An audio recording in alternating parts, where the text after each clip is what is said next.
வணக்கம் மக்களே! இந்த வீடியோல நம்ம சில பங்குகள் பற்றியான அப்டேட்டும், நம்ம நண்பர்கள் சில சந்தேகங்கள கேட்டிருந்தாங்க. அத பத்தியும் நம்ம பார்க்க போறோம். நம்ம மார்க்கெட் இன்னைக்கு டேல எப்படி பெர்ஃபார்ம் பண்ணியிருக்குன்னு பார்ப்போம். ஒரு ஃப்ளாட்டான பெர்ஃபார்மன்ஸ் தான் போஸ்ட் பண்ணியிருக்கு. பட் இன்னைக்கு நிஃப்டி 50 26,000 தாண்டி இருக்கு. பட் அதுக்கு கீழ தான் க்ளோஸ் ஆயிருக்கு. ஒரு டைம்ல சில நாட்களுக்கு முன்னாடி நிஃப்டி 50 ஒரு 24,600 வரைக்கும் போயிருந்தது. இப்போ அகைன் ஒரு நல்ல ரெக்கவர வந்து போஸ்ட் பண்ணி திரும்ப ஒரு பீக் கிட்ட தான் வந்து நின்னு ட்ரேட் ஆயிட்டு இருக்கு. தொடருமாங்கிறத பார்ப்போம். எஃப்ஐஐஸோட சப்போர்ட்டும் ரொம்ப நல்லா நம்ம மார்க்கெட்டுக்கு இந்த பிப்ரவரி மாதம் கிடைச்சிட்டு வந்துட்டுருக்கு. எஃப்ஐஐஸ் இன்னைக்கு டெய்லியும் நெட்டா பாசிட்டிவ்க்கு மாறியிருக்காங்க. 940 கோடி மார்க்கெட்டில் பணத்தை போட்டிருக்காங்க. டிஐஎஸ் பார்க்கும்போது ஒரு 125 கோடி பார்த்தீங்கன்னா நெட்டாக வந்து விற்று வச்சுருக்காங்க. தொடர்தா எஃப்ஐஐஸோட பையிங் இந்த மாதங்கிறத மட்டும் நம்ம பொறுத்திருந்து பார்ப்போம். சரி, அடுத்தது நம்ம நண்பர்கள் கேட்ட கேள்விகளை பற்றி நம்ம பார்ப்போம். இதில் நம்ம நண்பர் ஃபர்ஸ்ட் ஒருத்தர் என்ன கேட்டிருக்காரு அப்படின்னு பார்த்தீங்கன்னா, ஹாப்பியஸ்ட் மைண்ட் இப்போ நம்ம கன்சிடர் பண்ணலாமான்னு கேட்டிருக்காங்க. அவரோட ஓல்டு ப்ரைஸ் பார்த்தீங்கன்னா 1400 அப்படின்னு மென்ஷன் பண்ணியிருக்காங்க. மேபி ஓல்டு ப்ரைஸ் அப்படின்னா அவர் இதுக்கு முன்னாடி வாங்கின ப்ரைஸ் அப்படின்னு தான் நான் வந்து அண்டர்ஸ்டாண்ட் பண்ணுறேன். இந்த ஹாப்பியஸ்ட் மைண்டு மேபி இவர் இந்த அவரோட ப்ரைஸ் 1400ன்னு சொல்கிற ஒரு இடத்துல வாங்கியிருந்தா டெஃபினட்டாக அது மிகப்பெரிய ஒரு தவறான ஒரு பையிங் அப்படிங்கிறத நம்ம அக்செப்ட் பண்ணி தான் வந்து ஆகணும். வேறு வழியே வந்து இல்லை. ஸோ இவர் நம்ம அண்ணனை கூப்பிட்டுக்கலாம். ஏன்னா தொடர்ந்து இவர் நம்மளை ஃபாலோ பண்ணிட்டு தான் வந்துட்டுருக்காரு. அண்ணன் பார்த்தீங்கன்னா நம்மளை தொடர்ந்து ஃபாலோ பண்ணியும் மேபி இவர் நம்ம சேனல் ஆரம்பிக்கிறதுக்கு முன்னாடி கூட இந்த பங்கை வாங்கியிருக்கலாம். ஏன்னா 1400 அப்படிங்கிறது அப்போ தான் வந்து இருக்குது. நம்ம ஆரம்பித்தது 22க்கு அப்புறம் தான். அந்த டைமில் வந்து இவர் பீக்கில் வாங்கியிருக்காரு. உச்சக்கட்ட பீக்கில் வாங்கியிருக்காரு. அப்போ இருந்து பார்த்தீங்கன்னா இந்த பங்கு பர்ஃபார்மன்ஸே வந்து பண்ணலை. தொடர்ந்து பார்த்தீங்கன்னா இறங்கு முகமாக தான் இருக்குது. எந்த இடத்துல அதோட ரேலி ஆரம்பிச்சதோ அதே இடத்துக்கு வந்து இந்த பங்கு இப்போது வந்து சேர்றதுக்கான ஒரு வழியை தான் பார்த்துட்டு வந்துட்டுருக்கு. எனக்கு தெரிஞ்சு மேபி வரலாம், இல்லை அந்த ஒரு லோவையும் கட் பண்ணி கீழே போவதற்கான வாய்ப்பும் இருக்குது. ஏன்னா இப்போது ஐடி செக்டார் பங்குகள் எப்படி பர்ஃபார்ம் பண்ணிகிட்டு இருக்குன்னு நீங்கள் பார்த்துட்டு இருப்பீங்க. ப்ளூ சிப்பில் இன்வெஸ்ட்மெண்ட் பண்ணுறதுக்கே இன்வெஸ்டர்ஸ் வந்து தயங்கிட்டு இருக்கக்கூடிய ஒரு சூழ்நிலை, கால சூழ்நிலையில் நம்ம உட்காந்துட்டு இருக்கோம். இந்த நேரத்தில் ஹாப்பியஸ்ட் மைண்ட் நம்ம இந்த டைமில் பிடிக்க முடியுமான்னு கேட்டால் டெஃபினட்டாக முடியாது. டிசிஎஸோட பிஇ வெறும் 20, பட் இந்த ஹாப்பியஸ்ட் மைண்டோட பிஇ 28 கிட்டே இருக்குது. ப்ராஃபிட் க்ரோத் இருக்கான்னு கேட்டால் சுத்தமாக வந்து இல்லை. 2 டிஜிட்டில் ப்ராஃபிட் பண்ணிட்டு வந்துட்டு இருக்காங்க. ஃப்ளாட்டாக இருக்குது. பல காலாண்டுகளாக பார்க்கும்போது அதுவும் டிக்ளைனாகவும் மாறிட்டு போயிட்டு இருக்கு. அதனால் ஃபர்தராக புதுசாக ஏதாச்சும் ஒரு வாய்ப்பு இருக்குமான்னு கேட்டால் இல்லை. மேபி டெக்னிக்கலை பேஸ் பண்ணி ஏதாச்சும் ஒரு ரிவர்சல் இந்த இடத்துல நடந்தால் தான் வந்து உண்டு. அதர்வைஸ் வந்து ரொம்ப கஷ்டம். என்னைக்கு இவங்க இம்ப்ரூவ்மெண்ட் காட்டுறாங்களோ அப்போ தான் இதோட பர்ஃபார்மன்ஸ் வந்து திரும்ப ஏறும். நம்ம ஃபஸ்ட்டு ஒன்று வந்து பார்த்துக்கணும். நம்ம மேபி வந்து ஏதாச்சும் ஒரு இடத்துல தவறு பண்ணிட்டோம்னா அந்த தவறை நம்ம அக்செப்ட் பண்ணிவிட்டு அதுலேருந்து வந்து கடந்து போகிறதுக்கு வந்து ட்ரை பண்ணிடணும். அந்த தவறை மேலும் மேலும் வந்து நம்ம ஊதி பெருசாக்கிடக்கூடாது. அதை வந்து நம்ம திரும்ப அதை சரியாக்கிட்டு நம்ம தப்பிச்சு போகலாம் அப்படின்னு நம்ம நினச்சோன்னா அந்த தவறு மேலும் மேலும் பார்த்திங்கன்னா பெருசாவதற்கான வாய்ப்பு இருக்குது. பர்சனலாக நான் வந்து இதை பண்ணியிருக்கேன். நான் ஒரு ஒரு லாஸும் பார்த்திங்கன்னா நடந்திருக்கு எனக்கு. அதை பற்றியும் நான் பலமுறை வந்து உங்கள் கூட ஷேர் பண்ணியிருக்கேன். லாஸ் அப்படிங்கிறத புக் பண்ணுறதுக்கு நான் டெஃபினட்டாக தயங்க மாட்டேன். பட் அதுக்காக நான் இந்த இடத்துல உங்களை லாஸ் புக் பண்ணிட்டு கிளம்புங்கன்னு நான் சொல்ல விரும்பலை. ஏன்னா மேபி இப்போது நல்லா இறங்கியிருக்கு. இதோட ட்ரெண்டே பார்க்கும்போது ஒரு இறக்கத்தை கொடுக்குது. அங்கேருந்து ஒரு சின்ன ரெக்கவரும் வந்து ஏற்பட்டுருக்கு. மேபி இங்கேருந்து ஒரு ரெக்கவர் ஏற்படலாம். ஒன்று ஆவரேஜ் பண்ணி தப்பிக்கலாம். பட் எதுனாலும் வந்து ரிஸ்க் தான். நீங்கள் தான் இதை வந்து பார்த்து முடிவு எடுக்கணும். மேபி இங்கேருந்து ரெக்கவர் ஆயிடுச்சுன்னா அப்புறம் நான் சொன்னது தப்பாக போகலாம். மார்க்கெட்டில் என்ன வேணால் வந்து நடக்கலாம். பட் கம்பெனியோட ஃபண்டமெண்டல்ஸ் அந்த அளவுக்கு சிறப்பாலாம் வந்து இல்லை. ரொம்ப கேர்ஃபுல்லாக வந்து டெசிஷன் மேக் பண்ணுங்கள். நானாக இருந்தேன்னா என்னோட தவறை கண்டிப்பாக இந்த இடத்துல ஒத்துக்கிட்டு வெளியே போகிறத பற்றி தான் திங்க் பண்ணுவேன். ஏன்னா இப்போ இருக்கக்கூடிய சூழ்நிலை அந்த மாதிரி வந்து இருக்குது. இதுவும் ரொம்ப ஒரு ஸ்மால் கேப் பங்கு. இந்த இடத்துலையும் நம்ம தைரியமாக மேற்கொண்டு ஆவரேஜ் நம்ம பண்ணிகிட்டே இருந்தோம்னா வேற ஒரு பெட்டரான ஒரு ஆப்பர்ச்சுனிட்டியை மிஸ் பண்ணிடுவோமோ அப்படிங்கிற ஒரு தாட்டும் எனக்குள்ளே வந்து ஓடுது.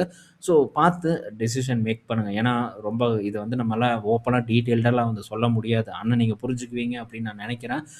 ரொம்பவும் கேர்ஃபுல்லாக முடிவெடுங்க. இந்த பங்கை பொறுத்த வரைக்கும் மேபி இன்னும் ஒரு 4 பேர்கிட்ட கேளுங்க. நீங்களும் உட்காந்து யோசிச்சு அதுக்கப்புறமா ஒரு டெசிஷனை வந்து மேக் பண்ணிக்கோங்க. அடுத்தது நெக்ஸ்ட்டு நம்ம பார்க்க போகிறது பார்த்திங்கன்னா, ஒரு நண்பர் கேட்ட கேள்வி. அந்த கேள்வியை இந்த இடத்துல நான் போஸ்ட் பண்ணுறேன். அவர் என்ன கேட்டிருக்காருன்னா, டாடா மோட்டார் பேசஞ்சர் வெஹிக்கிளில் இன்னும் இஷ்யூ இருக்குன்னு சொல்கிறீங்க. ஆனால் ஸ்டெலன்டீஸை வாங்கிட்டு இருக்கீங்களே அப்படின்னு ஒரு கேள்வி கேட்டிருக்காரு.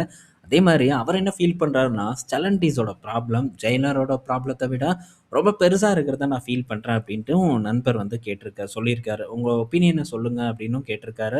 ஸோ நான் சொல்றேன். நான் என்ன நெனச்சிருக்கேன் அப்டிங்கிறத நான் சொல்றேன். ஸோ நீங்க அத ஏத்துக்கணும் அப்டிங்கிற ஒரு அவசியம் இல்ல. ஜஸ்ட் வந்து வெயிட் பண்ணி நீங்க பார்க்கலாம். என்ன நடக்குது லாங் டெர்ம்ல அப்டிங்கிறத தாராளமா பார்க்கலாம். மேபி நான் நெனச்சது சரியா போகலாம். இல்ல நான் நெனச்சது தவறா போகலாம். ஸோ நான் வந்து ஒரு 2 ஆப்ஷன் என் முன்னாடி இருக்கு. 2 இடத்துல நீங்க பணம் போடலான்ட்டு இருக்கு. நான் இந்த இடம் நல்லா பண்ணும் அப்படின்னு நினைச்சு பணம் போட்டிருக்கேன். மேபி அது நல்லா வந்ததுன்னா எனக்கு நல்ல பெர்ஃபார்மன்ஸ், நல்ல ப்ராஃபிட் கிடைக்கும். ஸோ நீங்களும் வந்து வெயிட் பண்ணி பாருங்க. அது மேபி உங்களுக்கு ஒரு படிப்பினைய கூட வந்து ஏற்படுத்தலாம். சரி, இப்ப நம்ம டிஸ்கஸ் பண்ணுவோம். ஸ்டெல்லன்டீஸோட ப்ராப்ளத்த பத்தி. ஸோ ஸ்டெல்லன்டீஸ் நல்ல ஒரு பெர்ஃபார்மன்ஸ பண்ணுச்சு. அந்த டைம்ல நான் வந்து மிஸ் பண்ணேன். பட் அந்த டைம்ல நான் ஜெனரல் மோட்டார் வாங்கியிருந்தேன். ரொம்ப ஸ்லோவான பெர்ஃபார்மன்ஸ் ஜெனரல் மோட்டார்ல ஏற்பட்டிருந்தது. நான் தொடர்ந்து இந்த ஸ்டெல்லன்டீஸ வாட்ச் பண்ணிட்டே இருந்தேன். ஸ்டெல்லன்டீஸ், ஃபோர்ட் போன்ற நிறுவனங்கள. ஒன்ஸ் அப்புறம் ஸ்டெல்லன்டீஸ் ஒரு நல்ல சரிவ வந்து குடுத்திருந்தது. ஸோ நல்ல சரிவ குடுத்தப்ப என்னென்ன ப்ராப்ளம் இருக்கு அப்படிங்கிறத பார்த்து அத பற்றியெல்லாம் நம்ம டிஸ்கஸ் பண்ணோம். ஸோ அங்கருந்தும் கூட ஸ்டெல்லன்டீஸ் திரும்ப ஒரு சரிவ தான் வந்து குடுத்துட்டு இருக்கு. ஸோ இப்ப ரீசென்ட்டா பார்க்கும்போதும் ஒரு 25% வரைக்கான சரிவ குடுத்தது. அந்த சரிவுல ஒரு நல்ல லம்ப் குவான்டிட்டீஸ் பார்த்தீங்கன்னா நான் வாங்குனேன். பட் அந்த ஸ்டாக்க வாங்குறது அந்த டைம்ல என்னோட பிளானே இல்ல. பட் ஏன் பிளான் அந்த டைம்ல வந்துருச்சு அப்படின்னா, சடனா ஒரு 25% ஃபால் ஏற்பட்டது. அதே மாரி என்கிட்ட அக்கவுண்ட்ல பணம் இருந்திருக்காது. பட் நான் மைக்ரோசாஃப்ட்ட வாங்குறதுக்காக ஒரு நல்ல பணத்த வந்து ஆட் பண்ணி வச்சிருந்தேன். அதிலிருந்து முக்காவாசி பணத்த தூக்கி இந்த இடத்துக்கு டைவர்ட் பண்ணுனேன் நானு. ஸோ இப்போ ஸ்டெல்லன்டீஸ்ல ஒரு நல்ல ஒரு குவான்டிட்டி நான் நெனச்சத காட்டிலும் ரொம்ப அதிகமான குவான்டிட்டீஸ் தான் இருக்கு. நல்ல ஆவரேஜ் பிரைஸ்ல இருக்கு. எனக்கு ஒரு 23% கிட்ட பார்த்தீங்கன்னா, இந்த ஸ்டெல்லன்டீஸ் வந்து நஷ்டத்துல இருக்கு. 23% பார்த்தீங்கன்னா நஷ்டத்துல இருக்குங்கிறத இந்த இடத்துல நான் ஓப்பனா உங்க கூட ஷேர் பண்றேன். ஸோ ப்ராப்ளம் சிஇஓ இப்ப மாறியிருக்காங்க. இதுக்கு முன்னாடி இருந்த சிஇஓ பண்ண தவறு என்னன்னா, இத்துப்போன பழைய மாடலே வச்சே ஸோ பெருசா எந்த விதமான அப்டேட்டும் காருக்கு குடுக்காம, அதே மாடல வச்சு பிரீமியம் பிரைஸ்ல விக்கிறது. இது ரொம்ப கடுப்பான கஸ்டமர் பார்த்தீங்கன்னா, ஸ்டெல்லன்டிஸ விட்டு வெளிய போக ஆரம்பிச்சாங்க. பிரீமியம் பிரைஸ் அவங்களுக்கு ஒத்து வரல. ஸோ இதனால இன்வென்டரீஸ் அதிகமாச்சு. பட் நம்ம ஃபோக்கஸ் பண்ணதுக்கப்புறம் இன்வென்டரீஸ் எல்லாமே ரெடியூஸ் ஆக ஆரம்பிச்சிருச்சு. இப்பவும் இன்வென்டரீஸ் பார்த்தீங்கன்னா, பெரிய அளவுக்கு வந்து காலியாயிட்டு வந்துட்டுருக்கு. ஸோ புது லான்ச்சஸ் பார்த்தீங்கன்னா, ஸ்டெல்லன்டீஸ் தரப்புலருந்து நல்லாவே போயிட்டுருக்கு. ஜீப் காம்பஸ் எடுத்துக்கலாம். ஸோ வேகனீர் இந்த மாரி பல கார்ஸ் பார்த்தீங்கன்னா, இப்போ இவங்க லான்ச் பண்ணியிருக்காங்க. ஈவில ரீகான் கூட வந்து லான்ச் பண்ணியிருக்காங்க. ஸோ இப்போ இந்த இன்வென்டரி ப்ராப்ளம் ஓடியாச்சு. பிரைஸ பார்த்தீங்கன்னா, ஓரளவு கம்மி பண்ணியிருக்காங்க. ஸ்டெல்லன்டீஸ் அவங்களுடைய எல்லா மாடல்ஸுக்குமே. அதே மாரி பார்த்தீங்கன்னா, ஸோ இப்ப இந்த ஈவில ஒரு பெரிய ரீஸ்ட்ரக்சர் பண்றாங்க. இது வெறும் ஸ்டெல்லன்டீஸ் மட்டும் தான் பண்றாங்களான்னு கேட்டா இல்ல. இதுக்கு முன்னாடி ஃபோர்டு பண்ணாங்க. $19 பில்லியன் மதிப்புல ஒரு ரீஸ்ட்ரக்சரிங் நடந்தது. ஜெனரல் மோட்டார்ல ஒரு $7 பில்லியன் கிட்ட ஒரு ரீஸ்ட்ரக்சரிங் நடந்தது. ஸோ இப்போ ஸ்டெல்லன்டீஸ்லயும் நடக்குது. இதுல சில இன்வெஸ்ட்மென்ட் பிளானும் இருக்கு. ஒரு $13 பில்லியன் அமெரிக்கால முதலீடு பண்ண போறாங்க. ஸோ இதெல்லாம் பார்த்தீங்கன்னா, சேர்த்து ஒரு பெரிய ஒரு ஹிட் பார்த்தீங்கன்னா, ஒன் டைம் ஹிட் ஸ்டெல்லன்டீஸ்ல வந்து ஏற்பட்டிருக்கு. இப்போ நடந்த ஒரு ப்ராப்ளம் இதுதான். ஸோ பேசிக்கா ஃபண்டமெண்டலா வண்டி இவங்களுக்கு விக்காம இருக்கான்னு கேட்டா, இல்ல. இப்ப வண்டி விற்பனையும் தொடர்ந்து உயர்ந்துட்டு வந்துட்டுருக்கு. அமெரிக்கால திரும்ப பல மாதங்கள் கழிச்சு, அவங்களுடைய மார்க்கெட் ஷேர் பார்த்தீங்கன்னா, ஒரு 2% கிட்ட வந்து உயர்ந்திருக்கு. இதெல்லாம் பார்த்தீங்கன்னா, ஃபண்டமெண்டல் சேஞ்ச். ஸோ இதெல்லாம் வந்து ஒரு நல்ல செய்தி. பட் JLRல மார்க்கெட் ஷேர் உயருதா? மார்க்கெட் ஷேர விடுங்க. வால்யூம் வந்து கூடுதா அப்படிங்கிறத பாருங்க. சேல்ஸ் இம்ப்ரூவ் ஆகுதா அப்படிங்கிறத பாருங்க. சேல்ஸ் எந்த ஒரு ரீஜன்லயுமே பார்த்தீங்கன்னா, இம்ப்ரூவ் ஆகல. எல்லா பக்கமும் டிக்ளைன் ஆயிட்டு இருக்கு. இன்னொரு பக்கம் ஈவில ஏதாச்சும் ஒரு நிறுவனங்கள் வந்து உருப்படியா பெர்ஃபார்ம் பண்ணியிருக்கு அப்படின்ட்டு உங்களால கீழ கமெண்ட் செக்ஷன்ல போட முடிஞ்சதுன்னா, தாராளமா வந்து கமெண்ட் செக்ஷன்ல போடுங்க. ஸோ இப்ப வரைக்கும் ஒரு பெரிய ஒரு நிறுவனம் பார்த்தீங்கன்னா, ஈவில எந்த நிறுவனமுமே வந்து ப்ரூவ் பண்ணல. ஈவன் எலான் மஸ்கோட டெஸ்லாவே பார்த்தீங்கன்னா, இப்ப ஸ்ட்ரகிள் ஆயிட்டு இருக்கு. யாருக்கு அகைன்ஸ்ட்டா? சைனா நிறுவனங்களுக்கு அகைன்ஸ்ட்டா பார்த்தீங்கன்னா, ஸ்ட்ரகிள் ஆயிட்டு தான் வந்துட்டுருக்கு. ஆனா, இந்த சூழ்நிலையில டாடா மோட்டார்ஸ் JLR பார்த்தீங்கன்னா, கிட்டத்தட்ட 18 பில்லியன் பவுண்ட் பார்த்தீங்கன்னா, இப்போ இன்வெஸ்ட்மென்ட் பண்றாங்க. தொடர்ந்து 2030க்குள்ள கம்ப்ளீட்டா நாங்க JLRஅ ஈவியா மாத்திருவோம்னு சொல்லியிருக்காங்க. இந்த வருட இறுதிக்குள்ள ஜாக்வார்லேருந்து 1 மாடலோ, 2 மாடலோ நெனைக்கிறேன். அதே மாரி லேண்ட் ரோவர் ரேஞ்ச் ரோவர் வந்து ஒரு ஈவியும் வந்து லான்ச் பண்ண போறதா வந்து சொல்லியிருக்காங்க. 2030க்குள்ள கம்ப்ளீட்டா நாங்க ஈவிக்கு மாறிருவோம். அதுக்கு தான் இந்த இன்வெஸ்ட்மென்ட் பண்றோன்ட்டும் JLR பார்த்தீங்கன்னா, அஃபிஷியலா வந்து சொல்லியிருக்காங்க. இதுல என்ன மாரியான மாற்றங்கள் நடக்கும் அப்படின்ட்டுலாம் நம்ம பொறுத்திருந்து பார்க்கணும். ஸோ ஈவில இந்த நிறுவனங்கள் குளோபலா இருக்கக்கூடிய நிறுவனங்கள் யாரோட போட்டி போடுறாங்கன்னா, சைனா கூட தான் வந்து போட்டி போடுறாங்க. இப்போ ஒவ்வொரு நிறுவனங்களுமே பார்த்தீங்கன்னா, ஈவில கால் எடுத்து வச்சாங்க. இப்போ பேக் அடிச்சுட்டாங்க. ஏன்னா, இந்த நிறுவனங்கள் இன்சென்டிவ்ஸை நம்பி ஈவிக்குள்ளே வந்து இறங்குனாங்க. ஸோ கவர்மெண்ட் தொடர்ந்து இன்சென்டிவ்ஸ் கொடுத்துட்டே இருக்கும், நம்மளும் வித்துட்டே இருப்போம்ட்டு. ஆனால் கவர்மெண்ட் திடீர்னு இன்சென்டிவை வந்து கட் பண்ணதும் இவங்களுக்கு பெரிய ஒரு பேக்ட்ராப் ஆச்சு. ஸோ அந்த இடத்துல இருந்து இப்போ அப்படியே கொஞ்சம் கொஞ்சமாக கூடாரத்தை காலி பண்ணுறாங்க. ஸோ ஸ்டெலன்டீஸ் என்ன சொல்லியிருக்காங்கன்னா, கஸ்டமரோட டிமாண்டுக்கு ஏற்ற மாதிரி, கஸ்டமரோட விருப்பத்துக்கு ஏற்ற மாதிரி தான் ஈவி இனிமேல் நாங்கள் வந்து ப்ரொடியூஸ் பண்ணுவோம், கம்ப்ளீட்டாக கட் பண்ண மாட்டோம். ஸோ கஸ்டமர் என்ன எக்ஸ்பெக்ட் பண்ணுறாங்களோ அதுக்கேற்ற மாதிரி பண்ணுவோன்ட்டு வந்து சொல்லிட்டாங்க. இனி ஈவிக்கெல்லாம் பெருசாக எந்த ஒரு யூரோப் நிறுவனமும் சரி, அமெரிக்க நிறுவனமும் சரி முக்கியத்துவம் கொடுக்காது அப்படின்ட்டு நமக்கு க்ளீனாக தெரிஞ்சிருச்சு. பட் இந்த சைனாக்காரனோட காம்படிஷன் யூரோப்பில் பெரிய அளவுக்கு வழிவகுத்துட்டு வந்துட்டுருக்கு.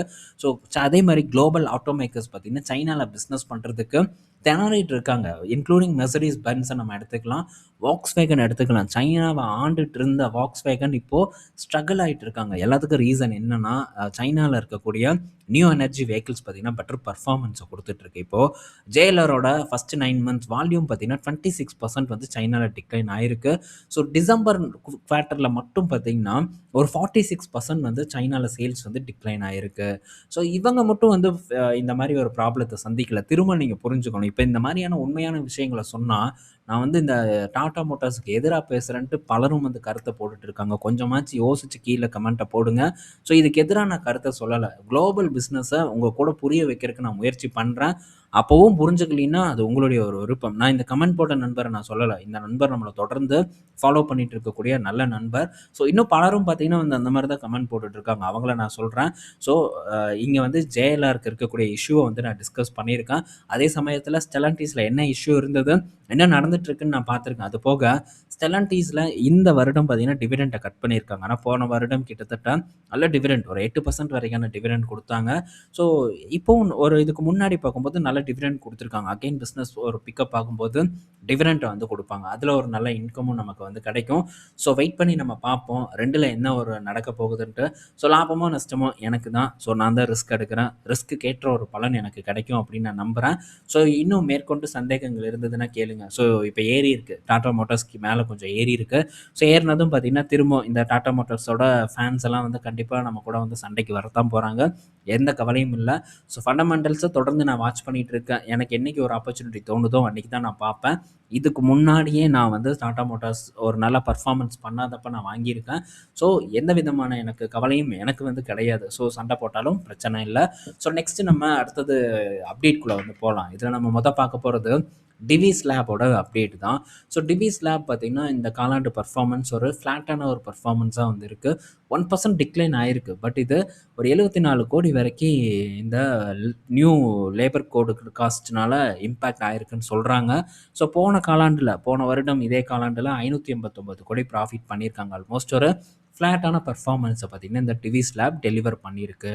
பட் இதுவும் கொஞ்சம் ஒரு ஓவர் வேல்யூடான ஒரு பங்கு அப்படிங்கிறதுல டவுட் வேண்டாம் நமக்கு. அடுத்தது பார்த்திங்கன்னா அமரராஜாவோட ரிசல்ட் வந்திருக்கு. ஸோ அமரராஜா பார்த்திங்கன்னா கொஞ்சம் மோசமான பர்ஃபார்மன்ஸ் இந்த காலண்டில் போஸ்ட் பண்ணியிருக்காங்க. நெட் ப்ராஃபிட் பார்த்திங்கன்னா 53% வந்து டிக்ளைன் ஆகிருக்கு. என்ன ரீசன் பார்க்கணும், நான் நிறைய இடத்துல தேடி பார்த்துட்டேன், எனக்கு இன்னும் கம்ப்ளீட்டான ஒரு ஆர்டிக்கல் வந்து கிடைக்கல. கிடைச்சதுன்னா நாளைக்கு நம்ம இதை பற்றி டீட்டெயிலாக டிஸ்கஸ் பண்ணலாம். பட் இந்த காலாண்டில் 140 கோடி தான் ப்ராஃபிட்டாக போஸ்ட் பண்ணியிருக்காங்க. போன வருடம் இதே காலாண்டில் 298 கோடியாக இருந்திருக்கு. ஸோ பெரிய அளவுக்கு ஒரு டிக்ளைன் நடந்திருக்கு. மார்ஜின் பார்த்திங்கன்னா கடந்த ஒரு 12-13 குவார்ட்டர் கூட கம்பேர் பண்ணும்போது இந்த காலாண்டோட மார்ஜின் தான் ரொம்பவே வந்து டிக்ளைன் ஆகிருக்கு. 11%க்கு வந்து போயிருக்கு. ஸோ போன வருடம் இதே காலாண்டில் 12.4% இருந்திருக்கு. ஸோ மார்ஜினில் ஒரு டிக்ளைன் வந்து ஏற்பட்டிருக்கு. அமரராஜாவோட பர்ஃபார்மன்ஸ் பெட்டராக இல்லை. ஸோ என்ன ரீசன் அப்படிங்கிறத பார்த்துட்டு நம்ம வந்து நாளைக்கோட வீடியோவில் கூட டீட்டெயில்டாக டிஸ்கஸ் பண்ணுவோம். ஏன்னா இந்த அளவுக்கு ப்ராஃபிட் டிக்ளைன் ஆகிருக்குன்னா ஏதாச்சும் ஒரு ஒன் டைம் காஸ்ட் இருக்கும் அப்படின்னு தான் நான் எக்ஸ்பெக்ட் பண்ணுறேன். அடுத்தது மகேந்திரா கிட்டேருந்து ஒரு அப்டேட் வந்திருக்கு. என்ன அப்டேட்னா, ஸோ மகேந்திரா வந்து அது யூரோப்பில் வந்து 28ல் வந்து கார்களை லான்ச் பண்ண போகிறதா வந்து சொல்லியிருக்காங்க.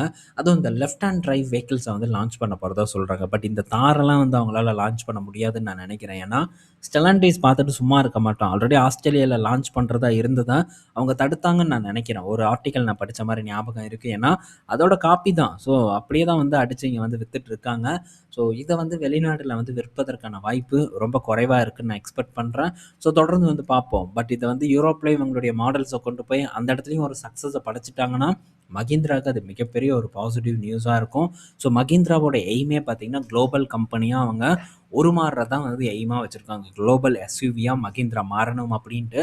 ஸோ மாறுவாங்க, நம்ம இந்தியன் கம்பெனியும் மாறும் அப்படிங்கிற ஒரு எதிர்பார்ப்போடு நம்ம ட்ராவல் பண்ணுவோம். அடுத்தது பார்த்தீங்கன்னா ராயல் என்ஃபீல்டு இப்போது எய்ச்சர் மோட்டார் வந்து ஒரு கேப்பெக்ஸ் வந்து பண்ண போகிறாங்க. 900 கோடி 958 கோடி கேப்பெக்ஸ் பண்ணி செய்யாறு பிளான்ட்டை வந்து எக்ஸ்பேண்ட் பண்ண போகிறதா சொல்லியிருக்காங்க. கரண்ட்டாக ஒரு 14.5 லட்சம் கிட்ட வெஹிக்கிள் கெப்பாசிட்டி இருக்குது. இப்போது அதை இந்த கேப்பெக்ஸ் பண்ணுனாங்கன்னா 20 லேக்ஸ் யூனிட் பார்த்தீங்கன்னா ஒரு வருஷத்துக்கு தயாரிக்கக்கூடிய அளவுக்கு கெப்பாசிட்டி உயரும் அப்படின்னு சொல்கிறாங்க. இது ராயல் என்ஃபீல்டு எய்ச்சர் மோட்டாருக்கு ஒரு பெரிய பாசிட்டிவ் நியூஸ். இன்றைக்கி டேயில் எய்ச்சர் மோட்டார் சூப்பர் டூப்பர் பர்ஃபார்மன்ஸை பண்ணுச்சு. பட் அவங்களுடைய காலாண்டு பர்ஃபார்மன்ஸ் எல்லாம் ஒரு நார்மலான ஒரு பர்ஃபார்மன்ஸ் தான். அதுக்கே இந்த அளவுக்கான ஒரு ஏற்றத்தை வந்து கொடுத்துருக்கு. ஸோ பார்ப்போம் இதே ஒரு growth தொடர்ந்து இருக்குதா அப்படின்ட்டு. நெக்ஸ்ட்டு பார்த்தீங்கன்னா நாளைக்கு ஹெச்யூஎலோட ரிசல்ட் இருக்குது. வழக்கமாக ஹெச்யூஎல்லாம் சீக்கிரமாக ரிசல்ட்டை கொடுப்பான். பட் இந்த டைம் ரொம்பவே வந்து லேட்டாக ரிசல்ட்டை போஸ்ட் பண்ணுறான். இப்போது இந்த மினிமலிஸ்ட்டோட ரெவன்யூ வருது. இதை ரீசெண்டாக ஹெச்யூஎல் பார்த்தீங்கன்னா அக்யூர் பண்ணியிருந்தது. ஸோ மினிமலிஸ்ட்டோட ரெவன்யூ வந்து இயர் ஆன் இயரில், அதாவது கம்ப்ளீட்டாக FY 24 கூட கம்பேர் பண்ணும்போது FY 25ஓட பர்ஃபார்மன்ஸ் வந்து ரெவன்யூவில் ஒரு 48% உயர்ந்திருக்கு. ஆனால் லாஸ் பார்த்தீங்கன்னா 31 கோடி இருக்குது. ரீசன் பார்த்தீங்கன்னா ஒரு ஒன் டைம் காஸ்ட்னால ஒரு இம்பேக்ட் ஏற்பட்டிருக்கு. மேபி அந்த ஒன் டைம் காஸ்ட் இல்லாமல் இருந்ததுன்னா இந்த காலாண்டில் இந்த மினிமலிஸ்ட் வந்து ஒரு ப்ராஃபிட்டபுளாக தான் வந்து இருந்திருக்கும். ஸோ மினிமலிஸ்ட்டோட ரிசல்ட் ஓரளவு பெட்டரான ஒரு ரிசல்ட்டாக தான் இருந்துட்டு இருக்கு. ஒரு நல்ல பர்ஃபார்மன்ஸை கொடுத்துட்ருக்கு. இதை ஹெச்ஏஎல் எப்படி வளர்க்குறாங்க அப்படின்னு பார்ப்போம். ஸோ நாளைக்கு ரிசல்ட் வந்துடும். என்ன மாதிரியான பர்ஃபார்மன்ஸ் நடக்குது, மேபி ஒரு டிப் நடந்து நமக்கு திரும்ப ஒரு ஆப்பர்ச்சுனிட்டி ஏற்படுதாங்கிறதையும் வெயிட் பண்ணி வந்து பார்ப்போம். ஸோ இந்த வீடியோவில் நம்ம பல இன்ஃபர்மேஷன் பற்றி டிஸ்கஸ் பண்ணியிருப்போம். ஸோ ஸ்டெலண்டிஸ் அண்ட் டாடா மோட்டார்ஸில் இருக்கக்கூடிய பிரச்சனைகளை பற்றி நம்ம பேசியிருப்போம். உங்களுக்கு இதில் புரிஞ்சிருக்கும்னு நான் நினைக்கிறேன். ஸோ புரியலைன்னா நம்ம இன்னொருக்கா கூட இன்னொரு டைம் வந்து டிஸ்கஸ் பண்ணலாம். ஸோ நண்பர்கள் கேட்ட சில கேள்விகளை பற்றி நம்ம பேசியிருப்போம். பயனுள்ளதாக இருக்கும்னு நான் நினைக்கிறேன். நம்ம நாளைக்கு இன்னொரு வீடியோவில் மீட் பண்ணுவோம். பாய் மக்களே.